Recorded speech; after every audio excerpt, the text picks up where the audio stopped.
Minister, thank you for your time. You're welcome. Your speech, quite strong. Thank you. Calling for unity. At a time where generally around the globe, countries are drifting apart, but not only around the globe, a bigger picture. In the region, migration has become a thorny issue. I want to first start by saying that we are at a place that is named after Albert Luthuli. Albert Luthuli, by birth, is a Zimbabwean, but he's a South African.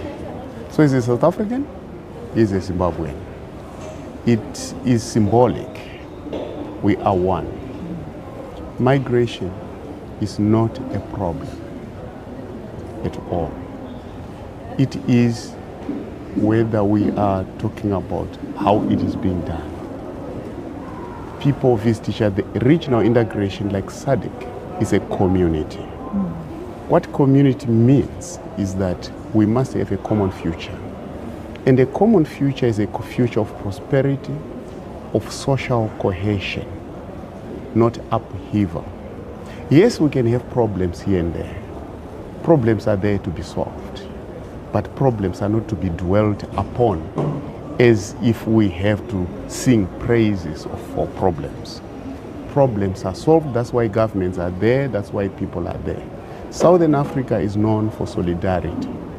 We will be able to face problems, many of them, but we should not forget that we should triumph over them all the time. So the issue, basically, when we say it's not a problem, it's a challenge to the people of Southern Africa to say, what kind of future do we want? But we're not saying, even when a car is moving, there's friction between the rod and the tire. But the most important thing is movement. So that's why when we are talking about the region, we know there are several temptations that are caused by so many things, including poverty. But poverty is the one that we are trying to fight. And when we fight it, it cannot be you versus me. It has to be us versus poverty. So it is very profound, and for us it's a very emotional thing, because during the liberation struggle, we were fighting together. But it doesn't mean we were agreeing all the time. But generally, we agreed to fight a common problem of apartheid, racism, and so forth, and we triumphed. Therefore, we will be able to find each other every time. We'll be able to do well. South Africa is saying, let's discuss this in a comprehensive manner. The pull and the push factors. And often, whether it's true or false, depending where you come from, many people will always cite an example of Zimbabweans in South Africa saying it's because of unhappiness that they are here. How do you deal with issue of being honest and frank about the reasons, but with the aim of resolving, not of blackmailing? Sophie, it's about narratives.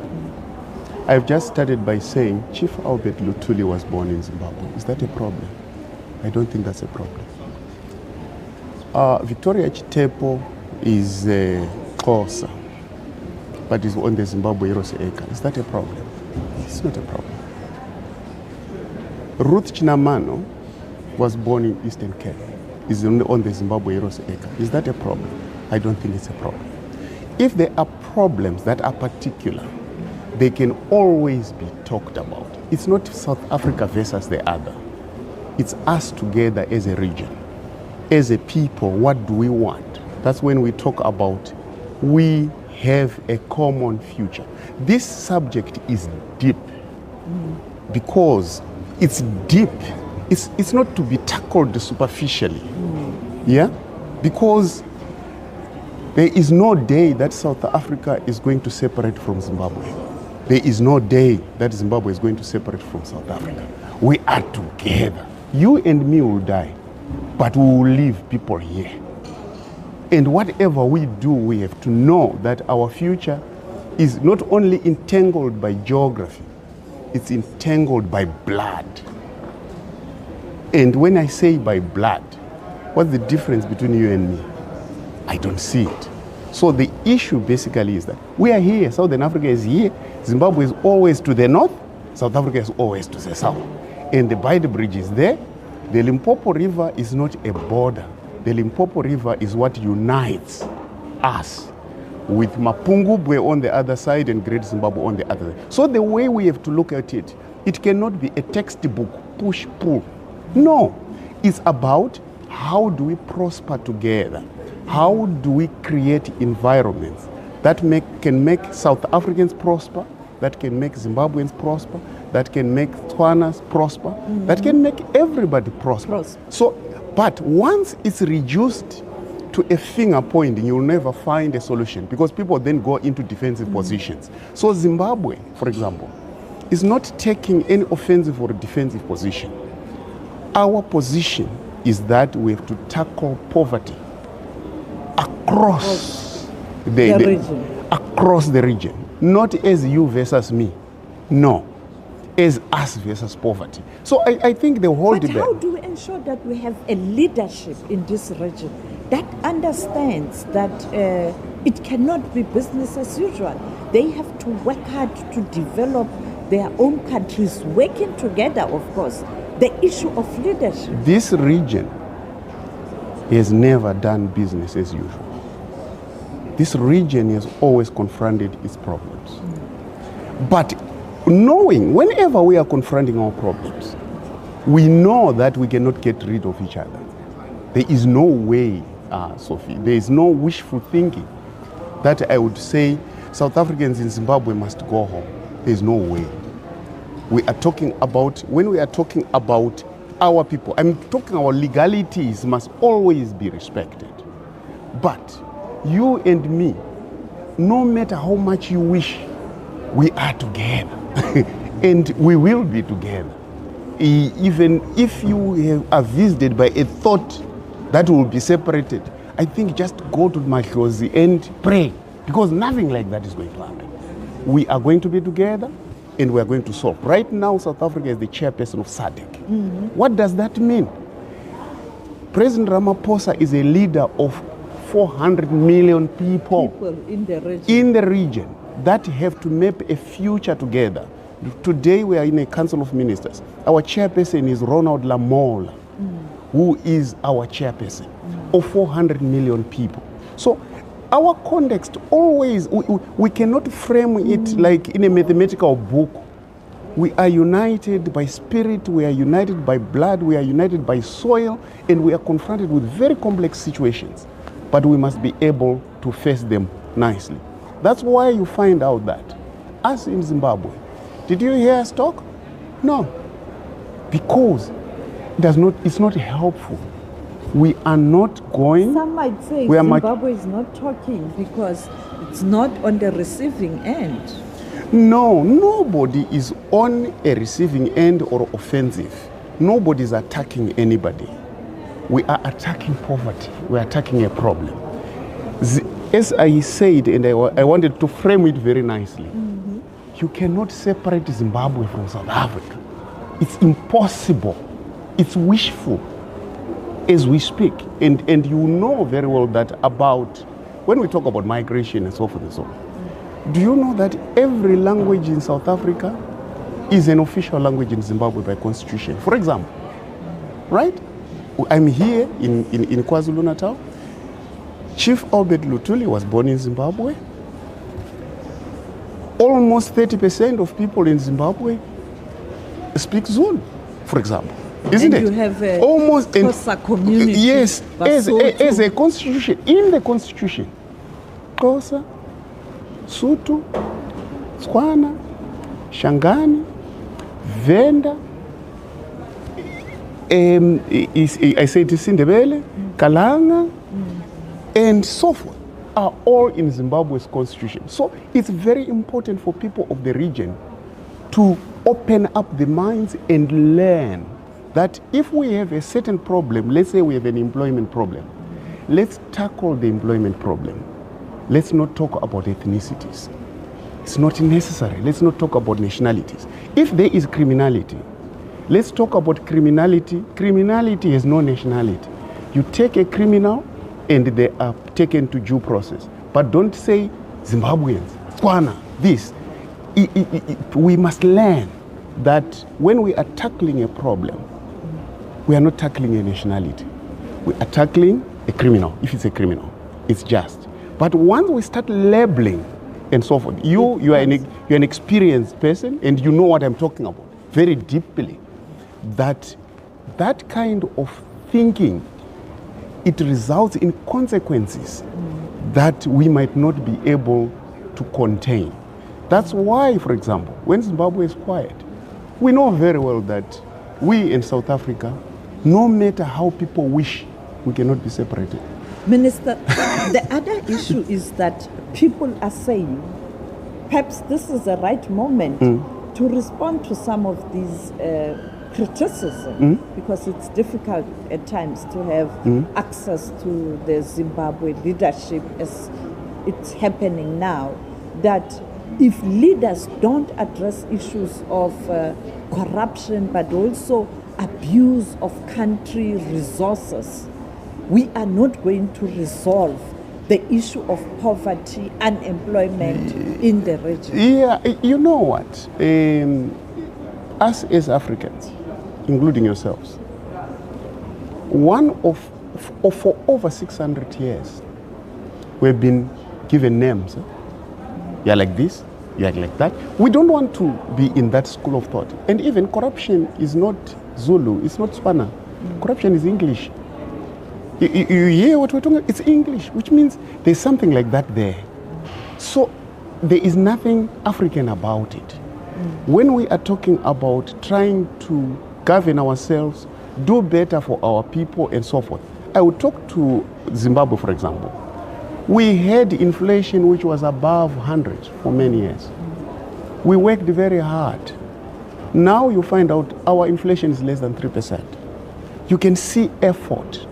We had a GDP as a lower middle income economy country of about 1,200 in 2017. Right now we have a GDP per capita, of about 3,500. Our aim for 2030 is to move it to 4,500. Zimbabwe is the largest, for the past 10 years, we have built the largest steel industry in sub-Saharan Africa. We have done it, and it's working. And we are working with South Africa, for example. You would know that in the platinum group of minerals, most of it is being processed in South Africa. About 70% of the throughput that you see in the South African chain is coming from Zimbabwe. It's a fact. So when I say it's not about Zimbabwe versus another country, it's not like, that's why Zimbabwe you will not find a Zimbabwean standing and abusing South Africa. We will not do that. And don't expect Zimbabwe to be making any statement abusing South Africa. It's not because we are afraid. And you make it clear it's because we have values. We have values of Ubuntu. We are not WE wrestlers. We are people of this region. And we will face many problems. This is not the first problem that we'll face. We'll face many, but we will triumph because we will use our minds more than our emotions. It is very important that the government of Zimbabwe is taken in the correct context. President Mnangagwa and President Ramaphosa work very well together. They taught us how to work well together, not to do shouting matches at each other. We do shouting matches at poverty and the problem. And even when we are doing the repatriation program, you must know that we work very well with the South African government. Nicely and so forth. It is unlike what people were expecting. A spate of diplomatic outbursts and so forth. I'm sorry, there's nothing which is going to come like that from Zimbabwe and between Zimbabwe and South Africa. Next week we are going to have our BNC. Yes, we can have people complaining here and there. It's part of the democratic dispensation. People can always complain. People can always try to scapegoat Zimbabwe, but scapegoating, we cannot do it at this level. Minister, finally, it's not related to SADC. Yes. We have some Zimbabweans who are in the country since the troubled days of President Mnangagwa leaving office. I know you are not perhaps a leader of ZANU-PF or so, but are you intending to reach out to your fellow compatriots who are outside the country? Perhaps there was a misunderstanding at that time, and maybe some of them would still want to go back. You spoke about where Zimbabwe is right now. And from where I'm sitting, I see a real potential that if Zimbabweans can find one another, Zimbabwe can again lead us. The reconciliation and unity. I hear you, but Zimbabwe has no problems when it comes to that. And even when His Excellency the President, Dr. Idi Mnangagwa talks, he says, Zimbabweans at home and in the diaspora. We don't have, some of these things are perceptions. Right? But perceptions are allowed in a thinking mind. Everybody is free to be in Zimbabwe if they want to come to Zimbabwe. All Zimbabweans can come home if they want to. But other people, if they want to be living in Australia, they are also free to do so. You know, when people are in South Africa, I can come to South Africa is my, let me just be very explicit and again reinforce my point. South Africa is my home. What do you say about that? South Africa is my home. Is there a problem? Zimbabwe is your home. Is there a problem? Right? At some point, we had a visit by King Misuzulu in a courtesy call on the president. Now recently. Recently. It's his home. Zimbabwe, it's his home. That's how we take South Africans. You can come in your thousands. It's okay. We don't have any problem. That's the level of maturity that we have to attain. That's exactly what we are discussing in SADC. So Zimbabweans at home and in the diaspora are free. Because in South Africa, there are so many Zimbabweans. But we cannot talk about recent. Even my great-grandfather in 1895 was here. It came home. It's not new. We cannot be given subjects by outsiders and start grinding each other like that. It cannot. And I think you can see that the spirit with which I'm talking is not the spirit of sparring. It's a spirit of a united people, Ubuntu, the children of Tobela, talking to each other, the spirits talking to each other. We can use so many words, and we can have and listen to so many voices from the wilderness. But we are here, Sophie, together, you and me as brother and sister. If we have a problem, we will solve it. But no scapegoating. It has nothing to do with the leadership. It has something to do with us as a region, together leading. In actual fact, President Mnangagwa uses a principle which he calls ubiquitous leadership. Everybody is a leader. We are not in a situation whereby there are some people who tell people what to do and they dance and so forth and so on. They sit down, they sit. No, leadership is in everybody. Ubiquitous leadership, which means when I talk, I must have responsibility over my actions, what will happen. That's why when we had, for example, an interview at Skukuza, I was misunderstood. When I say, no, please, don't talk about migration. The crisis is how we tackle our problems in such a way that it doesn't have a negative effect on South Africa. It doesn't have a negative effect on Zimbabwe. Zimbabwe will not participate in the destruction of South Africa. Zimbabwe will never participate in the dehumanization of South Africa. Zimbabwe also expects the same. So this is the spirit that we have, and that's why you find out that you never found public statements which will say, and this. We will tackle them in a way that wants to find a solution, not that wants to destroy this region and the unity between Zimbabwe and South Africa. We are a united people.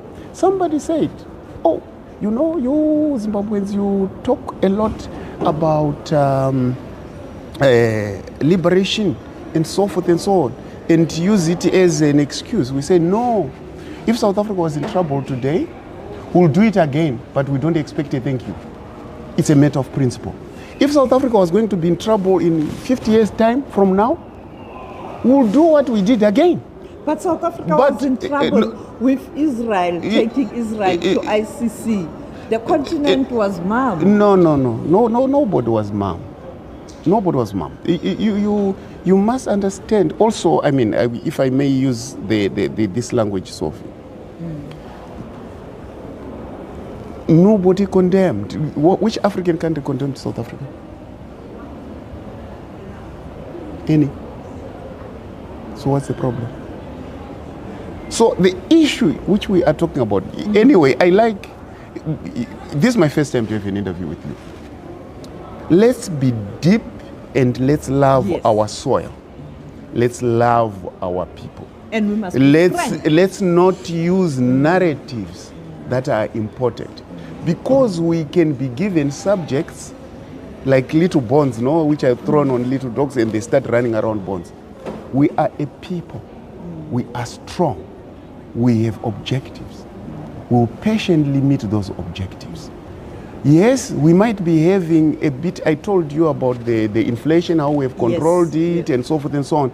It takes patience. Because some people said Zimbabwe is finished. Zimbabwe never had a civil war amongst itself. We were facing our problems right on. With sanctions, we were facing those problems. We were working, but we were working with the region, including South Africa, was supporting Zimbabwe in its anti-sanctions drive. Some people were surprised why South Africa was doing it, but South Africa was doing the right thing. So what we are saying, South Africa should continue doing the right thing. Don't lose the mark. Don't lose focus. So the issue is, let's attack poverty together. We are a people together. There can be people who can differ in our opinion, but the main opinion is that there should be peace in this region. There should be prosperity in this region. And our people should have Ubuntu. We cannot be a region. This is one of the regions in Africa which is quiet. We had our troubles in the early 80s, in the 70s, in the 60s. We were fighting. Yeah? Even if you listen to our liberation songs, if you listen to Mkondo Wesizwe, they say Zipra Mkondo. What does that? Does Zipra mean? I know. Zimbabwe People's Revolutionary Army, Zipra Mkondo as one. They were working together. We always do. And we should always do. Finally, Minister, the current constitutional developments in Zim also. Indeed, constitution is not static. It's a living document. You can amend. All countries do that, depending on the needs of the country. What do you say to people who are not in Zimbabwe, who saw this process unfolding and got worried? This is public information. Zimbabwe did a sovereign act for amending its constitution. And by the way, the constitution now is when it comes to presidential election, is now exactly like what is practiced in South Africa. Exactly the way you elect the president is exactly the way now in the new constitution we are electing the president. So there's no problem. So you see, when sometimes people, from a sovereign point of view, Zimbabwe did a sovereign act very peacefully and so forth and so on. And now you, as my sister in South Africa, if that is a problem, then there's a problem here too, because it's exactly the same. the way a president is elected. So we mature, and His Excellency President Idi Mnangagwa is always saying we are maturing in terms of governance. Because what do you want at the end of the day? You want peace, you want harmony, you want to make sure that if you want to change something, you follow the law and you change it. So it's like sometimes people look for trouble where there's none. That's why we are quiet. I mean, Sophie, we are working very hard. You know that Zimbabwe at this moment is wheat self-sufficient. We are already exporting wheat. We were never like that. We're importing 60%, or what I can say, 9 months out of 12, we were importing wheat. We're only producing for 3 months. But now we are producing for about 15 months. So we are on the move. So, and you see that when we went to the United Nations Security Council with the backing of Africa, including South Africa, yes, we had 182 votes out of 190. That's not the sign of an isolated country. So we are happy. And you and me, we are together. I'll come and visit Zimbabwe. You are welcome. I hope I'll get a visa. You don't need a visa to come to Zimbabwe. You just cross and come. Am I not going to be arrested? What did you do? What criminal activity did you do? No visa as a journalist? No. There is SABC in Zimbabwe. Every time, every Tuesday, right now at 4 o'clock, your SABC agent was in the post-cabinet briefing. Zimbabwe is a mature, peaceful, stable country which wants to live together very nicely with its neighbors. We call it our neighborhood first principle. That's why South Africans are free to be in Zimbabwe anytime. Even somebody tried to raise it in parliament. Oh, what about we have so many South Africans? We said, no, as we don't have any policy of having problems with our neighbors. So we are good, you are free, you are welcome. You can start by coming to my office. Thank you, You're welcome. Thank you so much. Thank you.